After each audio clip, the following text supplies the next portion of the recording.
Barrett's game, which we saw, well, this is a much better setup right now for Barrett's to shine. What RSG have going for them though is, if they play this right, they can rotate the map so much quicker. Maybe they won't even need to contest the first turtle or so. They can probably commit a dive into the gold lane, give up the first turtle, then start competing for turtles second and third. Yeah, and with that being said, we're jumping into game 3 here. Again, match point for Echo as they're up 2-0 versus RSG Philippines. How will this one play out? We talked about the teams, and now also we got to look at the jungle, how things are playing out. But also, look at the bottom side. There's quite a bit of aggression already. Nafs is going to be taken to half health, but again, there's a couple routes RSG Philippines could go with here. And also, too, we've kind of talked about the changes with Beatrix. Renmar, I mean, is it that big of a deal, or is that Beatrix still very valuable, especially later on in the game? I still do believe it's valuable. I've said it before, because of the changes to Beatrix, it was just really, marksmen had to recalibrate how they knew playing the Beatrix like. But wait, light. Oh no, Yawi and Carl Deasy, he just needs a frigid breath. He just needs it. Forcing out Light. RSG able to save even a flicker. Wow. Okay, so Light has to go back home, and as I was saying, yeah, just a small adjustment, and now after some time after the patch, it looks like marksmen have been able to adjust and are making Beatrix work again. Except now you're seeing more juggling. It's not just shotgun, sniper. They're really using the submachine guns and the grenade launcher even more. We saw Keller with that grenade launcher come up big yesterday against Brenny Sports. Yeah, and right now, I mean, there was, for a little bit too, I mean, it looked like they were going to try to focus a kill here on Sanford, but they just can't, right? I mean, he played around with the waves really well, and now in a couple seconds, the turtle is going to be coming up here. So we see both teams trying to all get those level 4s if possible. Aqua still doesn't have it yet, needs a little bit more XP. That's why he's trying to plan himself to get this. So he has the level 4 for the fight, and now both junglers focusing on that first turtle of the game. Even the roamers have it too. Detna's welcome canceled out. Demon Kite out of range. There's a kick by Light, catches Yawi. Called Alter. Here we go. RSG means business. Secures that turtle. Yawi getting on out of here. Still no casualties, but Light might be the first one. Indeed, he's not. And there's a lot of damage put in by Sanford. He survives. Fight's not over. Carl Deasy taken down. Made extinct like the dinosaurs, but they trade out. Jungle and jungle action, ladies and gentlemen. Sanji's still alive. Taking down Nats. It's a double kill for the young rookie. And Aqua here. Just backing out. It's too dangerous. Don't do it. Shadow Stampede, don't do it. Oh, he gets out. Emando. Can he get the snipe? Shotgun. Eman catches out Yawi, but again, you see how that reload nerf, how much time it takes. And again, a smaller cone. And right now, RSGPH, we're able to walk away from that with the turtle with a smooth retribution away by Demon Kite, who was hiding in the shrub just in the lower portion of the map there, while Echo were distracted fighting out and trying to whittle down the members of RSG. But Echo with the counter back. Great usage again of the Lilia by Sanji. We've seen 3 terrific so far. It's still an early game, but it's a good start again for Lilia. That is a great start for Lilia. I mean, just having those 2 early kills will really up the damage department, but also the fact that, I mean, Echo has pretty much 2 Purifies on their side. It's going to be a little bit tougher for RSG Philippines to find the picks that they're going to be looking for. I mean, even Light is going to struggle a little bit, but... Sanford gets the kill. A little too long for Demon Kite to have walked away, but Nats gets the punish back. I'm wondering now, is there a world where Demon Kite didn't die? It was probably, but it's not this one. It's not this. There was so much going against RSG at that moment. Demon Kite and Nath were juggling the turrets. It just so happens because of the damage Demon Kite was able to dish out. A little bit of a regen that the Festival of Blood gave Sanford. Just gave Sanford enough time to get a kill onto the jungler for RSG, even though he was the one taken down. It's a favorable trade for Echo. It's XP for jungler. Well, right now they're going to go ahead and start up the turtle right away here. Yawi looking for an angle. Does he know there's 3 here? Eman has been here, and there's a Fatal Links. Cult Alter, enough to keep them alive, but it's too late. Echo got the turtle, traded out for the lover boy. All right, with Yawi down, will RSG Philippines translate this into a more aggressive push elsewhere in the map? Not, they cannot. Because of the minion waves right now, RSG don't have an opening. But look at them, they might be able to pick off Ben Cutie up top as he's going back under tower. Yeah, so, I mean, right now, even in the turtle department here, let's take a look at the items real quick, Renmar, how things are building out this 5 minutes into the game. Yeah, Clock of Destiny already picked up there by the Faramis, but the Lilia with the Arcane Boost and then the Enchanted Talisman. I'm really wondering what Sanji's going to build for his second item right now. Usually it's a genius one, but we've been seeing Lilius shake things up. Some go Ice Queen, some go glowing. It's going to be crucial, that second item for Sanji. Not to be a backseat analyst, but Ice Queen one seems good on RSG right now. Yeah. If you can put that on the Lilia, as you saw in the first 5 minutes, they're so mobile. They're so mobile. If you can slow them down just a bit, that might actually give Carltese a good Detna's welcome. But wait, a Fatal Links onto Light, flickers on the wrong side of the wall. But he is going to survive only for a while longer. Carltese unable to find his man. Dylan survives. Here comes Nat with the Falling Star Moon, punishing Carltese and Yaoi, going in a little too deep. What a clap back. DK gets one. Make it another for Nats. And now underneath the turret, even Sanji's in trouble. Cult Altar in the shutdown onto that Lilia. Demon Kite, can he survive? The answer is yes. And Nats here, keeping ground. Oh, not sure if they're going to be able to convert a kill here on Sanford, but still, RSG Philippines, nice layering there for both of them. Yeah, and a little bit of luck, probably because of how they were able to get away from that, just being so low. Utilizing the movement speed that they had, even Demon Kite almost got picked off by Sanford, but just getting enough movement speed, even though he was slowed. Even Light. With the Shadow Blades, and even Light just getting that dash right on time, right before the second activation of the spit of the Barret landed on him. Oh man, and now this all leads to another turtle, the third one of the game.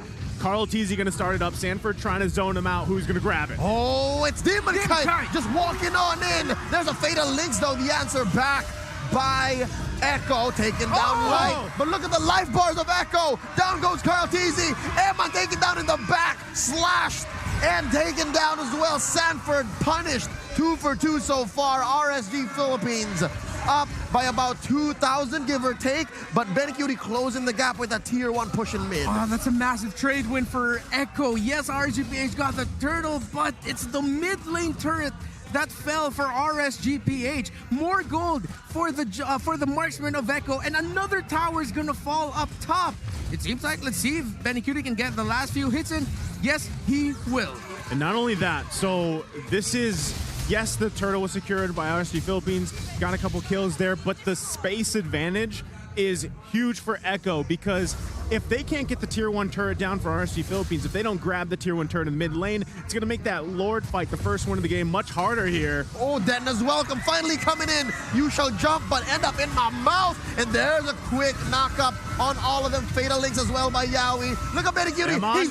He's running. Demon Kite doesn't get the kill. And they're looking for the punish. The Storm survives. Can Sanford punish Demon Kite? He's running too fast. Conceal here by Yaoi. Perfect match.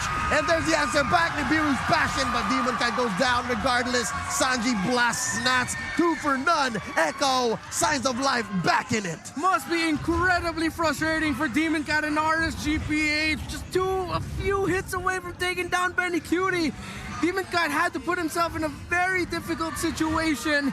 Couldn't get out, couldn't get the kill. Echo understanding that they can counter, and they did so beautifully. And not only that, but RSG Philippines trying to help out Demon Kite there, but Emon just firing a little bit too early and just couldn't help them. So now, with all that being said, it's pretty much even Stevens in terms of economy and gold, but Echo clearly in a position factor advantage because, again, the tier 1 turret is down. They've got to juggle around that, but Light. Oh, gets caught out, forced to use the flicker, and he's getting out of here. Look at Nats. Look at Nats, he's about to go. And there's a frigid breath, but not enough damage. And now it's Yaoi's turn to be in trouble. But look at this, all this time Echo has been focusing down on the Lord Carltese. He secures it. Benicudi blazing the wet out. Yaoi traded for. Aqua goes down as well. Sanford gets the kill. Detna's welcome. Nobody home. Emman's in trouble. Can Sanford get the final kill in? The final blow. Benicudi gets to help him out. Light knocks out Sanford back in the fight here. Can Carltese get out of here? Very few big guy stats. He's a medium-sized Barat. Rico's up. Sorry. And now Echo with the lead. Great macro and micro decision making from these two teams. As we look at the items right now, if I'm not mistaken, a Malefic Roar was already completed by Benicudi. So alongside the Demon Hunter Sword, he does have it already. Now It is a tag build Karina, and yes, something I wanted to point out earlier. It's going to be a while until we really start feeling the damage of Eman because he had to second build that Wind of Nature. He does have the BOD, but yes, that's one of the nerfs of Beatrix. It takes a little bit longer for her to be felt in terms of the damage department. She can try, but not in the face of Echo, not like this. They chase down Light, they take down tier 2, and there's a lot of damage. Fatal links on the 1, down goes Light. They are a man ahead. Make that 2 Lords swinging away at mid lane inhibitor, and here comes the rest of RSG, forcing them through. Carl Teasy taken down, Benny Cutie gets his blazing duet canceled out. Run, Benny, run! Nats, Duke, sidestep, and they're still going, Benny Cutie, he's gonna survive with a blazing duet on out. Can Demon Guy get the jump? Yes, he does. Shuts down Benny Cutie, but at what cost? His life? 2K for DK once more. Sanji letting go. What a clapback by RSG. That's my analysis right there. What a game! Response after response. RSG will not go down without a fight. Just when we thought Echo found a massive opening, a cold altar by Aqua, an aggression by the rest of RSG to follow up in a sticky situation, turned the game around for them. Oh my goodness. Let's take a look at the replay here, brought to us by Samsung. There you go. Nav's doing exactly what we expected him to do on this Esmeralda. Bought some time. Demon Kite joins this, gets the kills, the double actually, but doesn't commit to Sanji, which is actually probably better that he didn't because it could have been bad for him. But already RSG Philippines still across the board, it's pretty even in gold. They have to be careful though. Lord's gonna be up in less than 30 seconds. Space advantage still massive for Echo though. Oh man, what a crazy play. Demon Kite used that Shadow Assault on Sanford to get behind Sanford to get Benny Cutie. What a play there by RGPH, but Echo are still in a relatively comfortable situation, but the gold lead is minimal. It's now once again down to who's going to execute this game better, who's going to position better. When is the Cult Altar coming in? Can Eman finally get enough damage in to turn this game around for RSGPH? 1,000 gold, negligible. It really comes down to execution. RSG lost a tier 3 in mid. It was a very expensive tier 3 for Echo though, and this might actually be a fairer contest, a fairer Lord than we all think.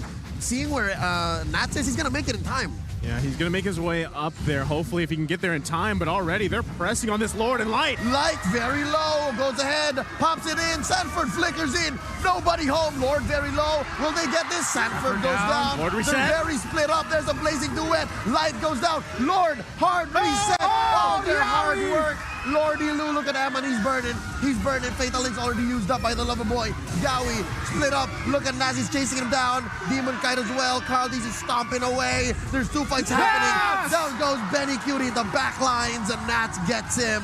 What a trade, 2 for 1 with the Lord reset. RSG is back in it.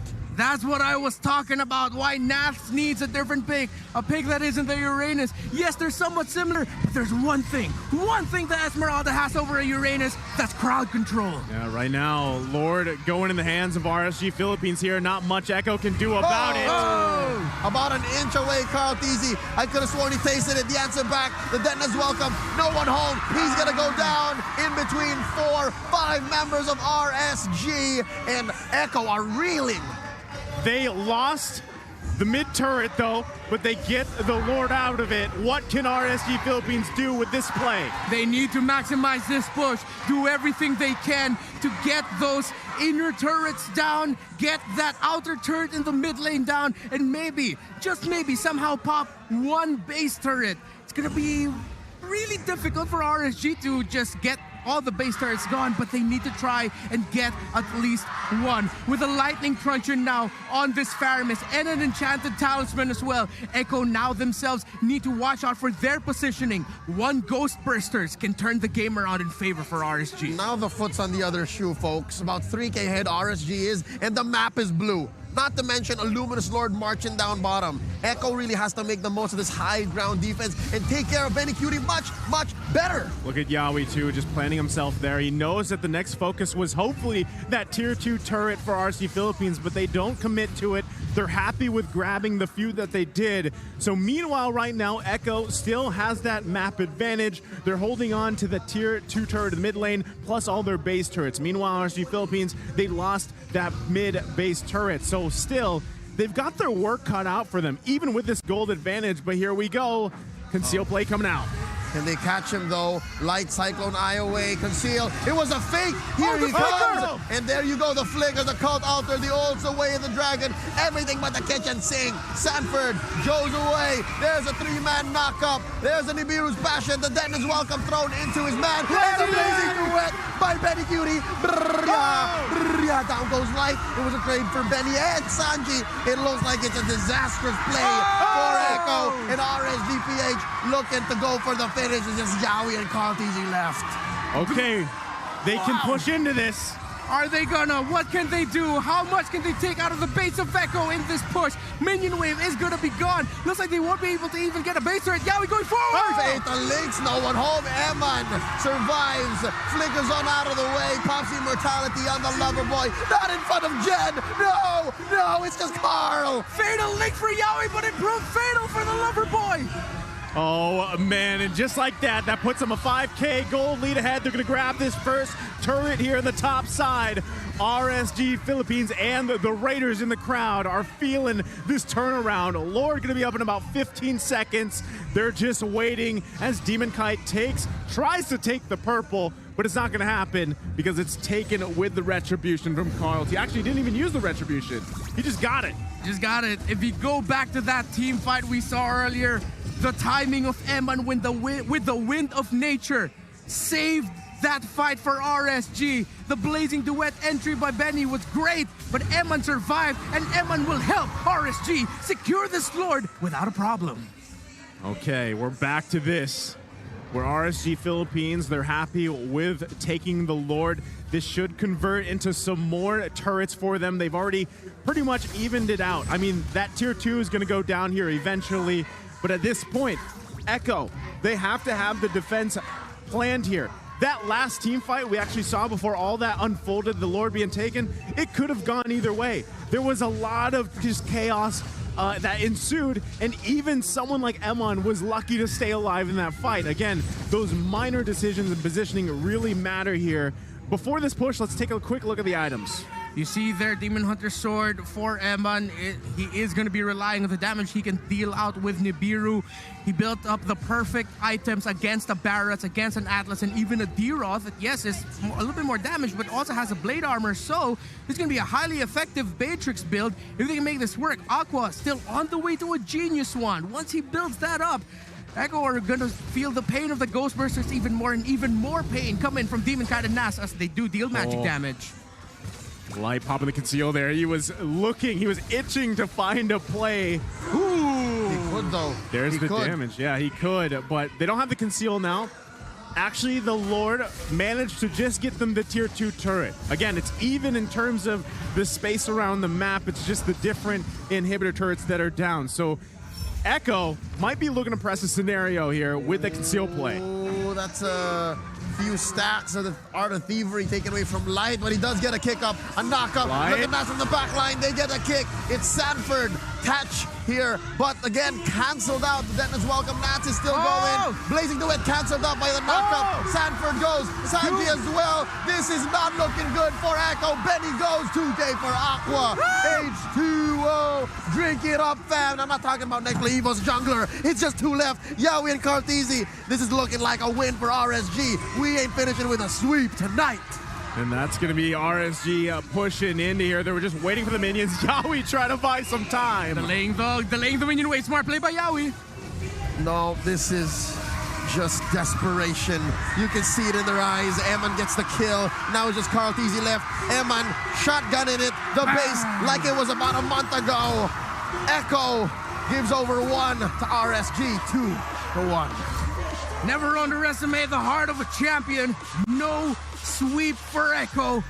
It's 1 point, and this might be the beginning of the long road back to making it a best of 1 for RSG. What a bite back, what a clap back by the defending champs.